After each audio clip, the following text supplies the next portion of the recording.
एक छोटे से गांव में हरे भरे खेतों के बीच दिव्यांश नाम का एक छोटा लड़का रहता था।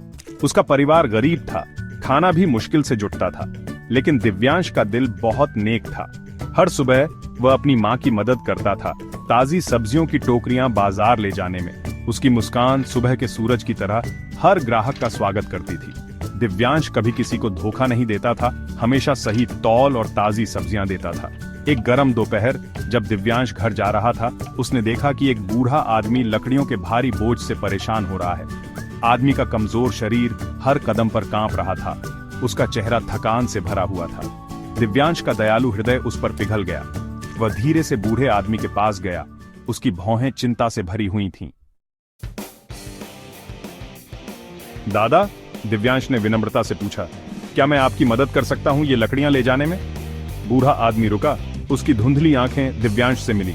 उसने धीरे से अपना सिर हिलाया, उसकी आवाज एक फुसफुसाहट जैसी थी। धन्यवाद दयालु बच्चे, उसने कहा, लेकिन मुझे ये खुद करना होगा। दिव्यांश ने बूढ़े आदमी की आवाज में एक छिपा हुआ दर्द महसूस किया। उसने आदमी के कांपते हाथों, उसके फटे कपड़ों को देखा और उसका दिल दुखी हो गया। लेकिन दादा, दिव्यांश ने जोर दिया, आप थके हुए लग रहे हैं, कृपया मुझे मदद करने दीजिए। वह लकड़ी लेने के लिए आगे बढ़ा, लेकिन बूढ़े आदमी ने मना कर दिया। मैंने कई दिनों से कुछ नहीं खाया, बूढ़े आदमी ने स्वीकार किया। उसकी आवाज शर्म से भरी हुई थी। मैं तुम्हारी दयालुता का भुगतान नहीं कर सकता। दिव्यांश का दिल दया से पिघल गया।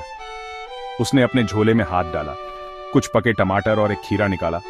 उसका अपना पेट धीरे से गरज रहा था। कृपया दादा, उसने विनती की, सब्जियां देते हुए। ये लो, मेरे पास बस इतना ही है, लेकिन कृपया खा लो।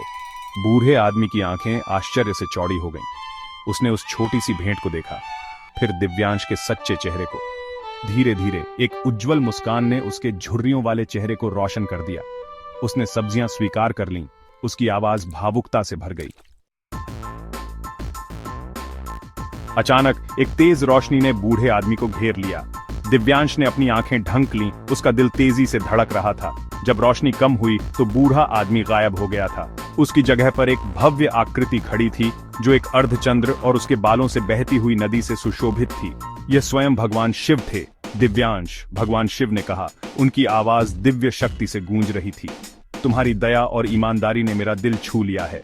तुमने एक जरूरतमंद अजनबी पर दया दिखाई है, अपनी कमजोर कमाई को बांटा है। भगवान शिव ने अपना हाथ उठाया, दिव्यांश पर समृद्धि और एक लंबे संपूर्ण जीवन का आशीर्वाद बरसाया। उस दिन से दिव्यांश का भाग्य बदल गया। उसकी ईमानदारी और उदारता पूरे देश में प्रसिद्ध हो गई, जिससे यह साबित हुआ कि दयालुता का सबसे छोटा कार्य भी स्वर्ग को प्रभावित कर सकता है और असीमित पुरस्कार ला सकता है।